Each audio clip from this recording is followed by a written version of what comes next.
तो राम जी को नहीं भजता, वो चारों वर्णों चमार है। राम को भजने वाला उत्तम और चाम को भजने वाला नीच। रामभद्राचार्य देश के अंदर जातिवाद का जहर घोलने का काम कर रहे हैं। ऐसा व्यक्ति जगत गुरु तो क्या, मुझे लगता है किसी एक गांव का भी गुरु बनने योग्य नहीं है। वो इस पदवी का, वो इस पद का दुरुपयोग कर रहे हैं, वो सनातन धर्म का अपमान कर रहे हैं। मुझे लगता है कि रामभद्राचार्य को शायद पता नहीं कि भारत के अंदर डॉक्टर भीमराव अंबेडकर के द्वारा लिखित संविधान चलता है, जिसकी धारा अनुसूचित जाति जनजाति की SC/ST एक्ट इन पर लागू बनता है। इस समय मुकदमा पंजीकृत होना चाहिए और राष्ट्रीय परिवर्तन शक्ति इनके खिलाफ अपना मेमोरेंडम जिला अधिकारी को देगा और इन पर मुकदमा दर्ज कराने की भी अपनी बात पूरी दमखम के साथ रखेगा। उन्होंने गाली चमारों को नहीं दी है, ये संविधान को गाली दी है। मेरा मानना यह है कि संविधान को मानने वाले लोगों को जितनी जल्दी होना चाहिए इनके ऊपर एक्शन लेना चाहिए। सुप्रीम कोर्ट को स्वयं संज्ञान लेना चाहिए। इतनी बड़ी टिप्पणी इन्होंने की है इस बड़े पद पर बैठकर, जो बहुत ज़्यादा गलत है। देखिए, जो क्रांतिकारी होता है, जो आंदोलनकारी होता है, सबकी उंगली उधर ही उठती है। और आप इतिहास में देखेंगे तो सबसे बड़े क्रांतिकारी, सबसे बड़े आंदोलनकारी अगर कोई भारत में रहे हैं तो वो जाटव रहे हैं, चमार रहे हैं। अगर इनकी असमानता वाली व्यवस्था को अगर किसी ने जुटलाया है या किसी ने टक्कर दी है तो चमार जाटवों ने दी है। रामभद्राचार्य दोनों आंखों से ब्लाइंड है, वो देख नहीं सकते। वो चेहरे को देखकर ये नहीं बता सकते कि आदमी काला है या गोरा है, जाट है, पंडित है, ठाकुर है या जाटव है। लेकिन उस आदमी के अंदर जातीय घृणा इतनी कूट कूट कर भरी हुई है, ये उनके शब्द से हम देख सकते हैं। चमार को टारगेट करते समय वो ये भूल गए कि चमार जाति का जो इतिहास है वो एक गौरवशाली गाथाओं से भरा पड़ा है। जैसे कि 1 जनवरी 1818 की अगर हम घटना को याद कर लें, पेशवाओं की 28,000 सेना को 500 लोगों ने, जो महार जाति के थे, गाजल मूरी की तरह काट कर एक रात में धराशाही कर दिया था। ये एक अपने आप में पूरी दुनिया में सबसे बड़ी घटना है जो 1 जनवरी 1818 की है। दूसरा, उन्हें एक बात का और ध्यान रखना चाहिए कि दूसरे विश्व युद्ध के दौरान जब जापानी सेना बर्मा की तरफ जब उसने अपना आक्रमण किया तो चमार रेजिमेंट ने ही जापानी सेना को धूल चटाने का काम किया था। अगर उस समय चमार रेजिमेंट जापान की सेना को मारकर नहीं भगाती तो शायद उसके उस समय परिणाम बहुत ज़्यादा डेंजरस हो सकते थे, बहुत ज़्यादा डरावने हो सकते थे। तो मैं ये बताना चाहता हूँ कि रामभद्राचार्य को चमार वंश का इतिहास जानना चाहिए, पढ़ना चाहिए और अपनी कथा के दौरान अपने दर्शकों को भी सुनाना चाहिए कि अगर इस्लाम धर्म से या क्रिश्चियन धर्म से सनातन धर्म की अगर रक्षा सुरक्षा किसी ने की है तो ये चमार और जाटव ही हैं। इन्हें ध्यान रखना चाहिए कि जब भारत के अंदर इनके कहे अनुसार कि जब औरंगजेब लोगों को तलवार के दम पर मुसलमान बना रहे थे तो इस मोर्चे को संभालने वाला अगर कोई था तो वो चमार और जाटव ही थे। जब ईसाइयों ने ईसाइयत को फैलाने के लिए इस देश के अंदर अगर आंदोलन चलाया था, इक्वालिटी लेकर आए थे, लेकिन फिर भी इस दबी कुचली गैर बराबरी की व्यवस्था को स्वीकार करते हुए ईसाइयत को फैलने से ब्रेक लगाने का अगर किसी ने काम किया तो वो चमार ही थे। लेकिन गौतम जी, बड़ा सवाल ये है कि जो ये रामभद्राचार्य हैं, ये अंधे हैं, इन्होंने मनुस्मृति नहीं पढ़ी, कोई वेद पुराण नहीं पढ़ा, ग्रंथ नहीं पढ़े इन्होंने, तो उनके अंदर जाति को लेकर जहर कहाँ से आ गया? किन लोगों ने इनको ऐसा कान में मंत्र फूंक दिया कि चमार ये है या ओबीसी ये है, अगड़े ये हैं, पिछड़े ये हैं? आखिर इनमें इतना जहर आया कैसे? ये तो देख भी नहीं पाते। बहुत सारी चीज़ें कानों के द्वारा भी दिमाग में जाती हैं। ज़रूरी नहीं है कि हम आँखों से ही पढ़ेंगे तब चीज़ें दिमाग के अंदर जाएंगी। सुनकर भी हम बहुत सारी चीज़ें समझ सकते हैं। दूसरा, ब्लाइंडों के लिए भी स्कूल होते हैं ओम भाई, हम ये भी जानते हैं। तो जो अंधे लोग हैं उनके लिए स्कूल चल रहे हैं, तो शायद हो सकता है कि इन्होंने ब्लाइंड क्वालिफिकेशन अर्जित की हो, पढ़ाई की हो। चलो, हम इस पर कोई सवाल या टिप्पणी नहीं करना चाहते, ये पढ़े लिखे हैं या अनपढ़ हैं। हो सकता है ये पढ़े लिखे हों, जब इन्हें जगत गुरु की उपाधि दी गई है। लेकिन एक पढ़ा लिखा व्यक्ति जगत गुरु होने के बाद जातिवाद का बीज बोए, दंगे फसाद कराने जैसी घटनाओं को जन्म दे, ये बहुत ही गलत है, निराधार है और संविधान की धज्जियां उड़ाने जैसा है। जो राम को ना भजे वो चारों वर्ण चमार। इसका मतलब इन्होंने ये स्वीकार किया है कि राम के अस्तित्व को जड़ से नकारने का काम अगर कोई करता है तो वो चमार करता है। आप समझ रहे हैं इस बात का मतलब? इस बात का मतलब ये है कि वो सुप्रीम कोर्ट जिस बात को कहता है कि ये काल्पनिक कथा है, इस बात के प्रचार प्रसार में अगर कोई जान फूकने का काम करता है तो वो चमार करता है, वो जाटव करता है, उनके संगठन करते हैं। इन्होंने कहा वो चारों वर्ण चमार, यानी कि इन्होंने ब्राह्मण को भी चमारी कहा है, इन्होंने ठाकुर को भी चमारी कहा है, इन्होंने मुस्लिम को भी चमारी कहा है, इन्होंने ईसाइयत को भी चमार कहा है, इन्होंने बौद्ध को भी चमार कहा। इन्होंने कहा कि जो राम को ना भजे, तो क्या राम को चमार भजते नहीं है?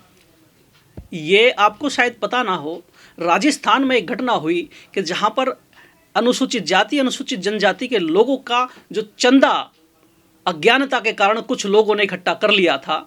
जब वहाँ पर उस कमेटी, उस संस्था का जो संचालन करने वाले लोग थे, जब उन्हें पता चला कि ये चंदा चमारों से आया है, धोबियों से आया है, कोलियों से आया है या खटीकों से आया है, तो उनका चंदा वापस करा दिया गया। वो लोग कोशिश करते हैं राम के अस्तित्व को स्वीकार करने की, तो ये याद दिला देते हैं कि तुम्हारी औकात नहीं है कि तुम राम को बच सको, राम तुम्हारे नहीं है, राम पर कॉपीराइट हमारा है। यानी कि ये चाहते हैं कि राम का जो कॉपीराइट है उसे ये अपने पास बना कर रखें, और अगर कोई भजने की कोशिश करे, अगर कोई उन्हें स्वीकार करने की कोशिश करे तो उसको स्वीकार भी ना करने दें। दूसरा सवाल उनका यह है कि जो चांद को बचे, हमारे देश में सबको आजादी है, कोई चांद का काम करे, कपड़े का काम करे, लोहे का काम करे, लकड़ी का काम करे, कुछ भी काम कर सकता है, संविधान लागू है देश में। सिर्फ चांद से तुलना क्यों कर रहे हो चमारों की, राम भद्राचार्य? चमड़े का काम पूरी दुनिया के अंदर सबसे बड़ा व्यापार भारत के अंदर होता है। भारत के अंदर सबसे बड़ा व्यापार चमड़े का होता है। तेल के बदले हम सफेद खाल अरबी देशों को भेजते हैं। सफ़ेद खाल का मतलब समझ रहे होंगे, आजकल उसके ऊपर बड़ी एट्रोसिटी है। जबकि संघ के और आरएसएस से जुड़े हुए, बीजेपी से जुड़े हुए जो नेता हैं, उनके खुद के कत्ल खाने हैं, मवेशियों को काटने के, गोश्त वितरित करने के, जो विदेशों में गोश्त बेचते हैं। वही लोग सबसे ज़्यादा सफ़ेद चमड़ा अरबी देशों को भेजते हैं, जिसके बदौलत भारत को जो समझौता है उसके बदौलत पेट्रोल और डीजल की खपत पूरी होती है। तो ये इस देश की इकोनॉमी को हट करने वाली बात है कि अगर कोई व्यक्ति चमड़े का काम कर रहा है तो देश की इकोनॉमी में हिस्सेदारी है उसकी, वो देश को तरक्की के रास्ते पर, विकास के रास्ते पर ले जाना चाहता है। लेकिन राम भद्राचार्य जैसे लोग नहीं चाहते कि देश तरक्की करे और देश के लिए लोग काम करें, देश के विकास में अग्रणी भूमिका में निभाकर और चमड़े को पूरी दुनिया में सेल आउट कर कर और देश को आगे लेकर जाएं। रविदास हो गए या कबीरदास हो गए, संत बहुत सारे हुए, ज्योतिबा फूले हो गए, सावित्रीबाई फूले हो गए, उन्होंने कभी ऐसी भाषा का प्रयोग नहीं किया जिस तरह से ये कर रहे हैं। दरअसल में वो संत थे, ये संत नहीं है। इन्हें साधु नहीं कहेंगे आप, इन्हें सबाधु कहेंगे। एक साधु कभी भी ऐसी भाषा का प्रयोग नहीं करेगा जिससे समाज के बीच में देश भावनाओं का विसर्जन हो, उत्पत्ति हो। लेकिन इनकी हर भाषा से एक अलग सवाल की उत्पत्ति हो जाती है, एक विवाद की उत्पत्ति हो जाती है, तो इन्हें आप साधु नहीं कह सकते। आप ये एक चीज कहते हैं, जब ये इतने बड़े गुरु हैं तो मैं ईश्वर के या भगवान के अस्तित्व का सवाल नहीं कर रहा हूं, लेकिन इनकी वजह से ही वो सवाल बनता भी है, क्वेश्चन उठता भी है, क्योंकि आपने पूरी जिंदगी ईश्वर की, राम की या जिस भगवान की भी आप आराधना करते हैं उनकी पूजा में निकाल दी। लेकिन क्या उस ईश्वर के पास इतनी भी शक्ति नहीं थी कि आपकी आंखों को ठीक करते? आपको नहीं लगता?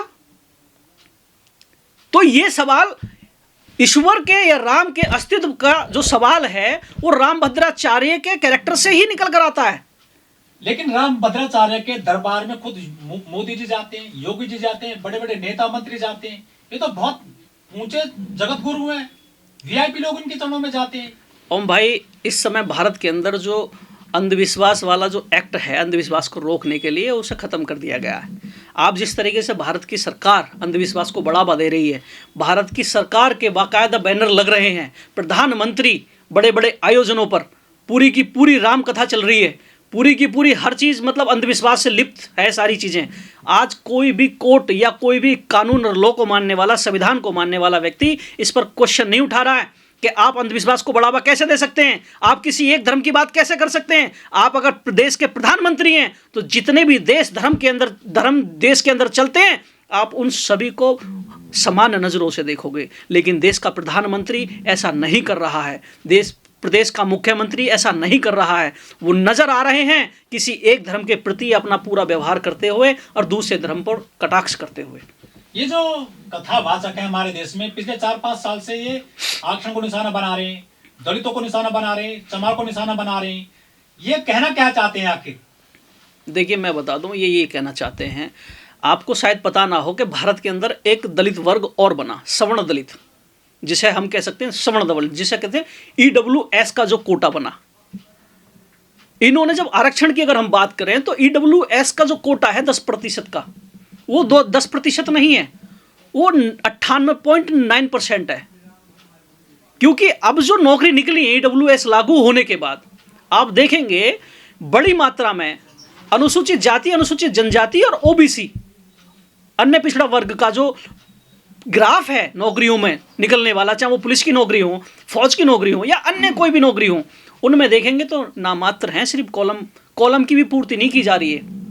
और OBC तो बहुत बड़ी मात्रा में शून्य नजर आ रहा है कॉलमों के अंदर। SC को तो दे भी है, क्योंकि SC फाइट कर रहा है, रोड पर लड़ रहा है अधिकारों के लिए, उसे नौकरी चाहिए, लेकिन OBC को मंदिर चाहिए, OBC के लिए मंदिर बन रहा है, SC के लिए नौकरी चाहिए, उसको लोग कॉलम में नौकरी निकल कर आ रही है। तो ये EWS वाला जो आरक्षण है, जो सवर्ण दलित बनकर आया है, वो बड़ी मात्रा में देश में आरक्षण का लाभ ले रहा है। बाकी आरक्षण के नाम पर सब बेकार है। ना तो SC को आरक्षण मिल रहा, OBC को तो चाहिए ही नहीं, OBC को तो पता ही नहीं है कि आरक्षण किसे कहते हैं। वो खुद अपने पैरों को कुल्हाड़ी से अपने हाथ से ही काट रहा है OBC।